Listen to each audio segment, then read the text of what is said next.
पैकी काय मटण कोफ्ते. तुम्हाला काय वाटतंय तुम्हीच खाऊ शकतात का काय मटण कोफ्ते?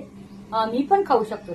काय तर सगळ्या भावांना बहिण एकच सांगणे काय माहितीये का, या मस्त पैकी काय सांगू तुम्हाला, मटन चिकन कोफ्ते खायला काय सांगू, एवढी भारी लागते आणि एवढी छान झालीत ना, मी तर सांगू शकत नाही. नुसतं कालून वर पाणी सुटाले तोंडाला म्हणते नोबड्या हो मी. काय तर तुम्हाला दाखवते मी.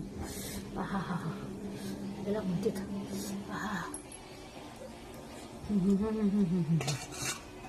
एक नंबर.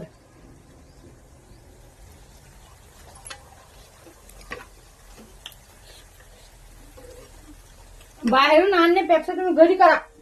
एक नंबर. पूर्ण रेसिपी टाकलेली मी संगीता प्रोडक्शन चॅनल, नक्की जाऊन बघा. कारण खपाखप टपाटप लाईक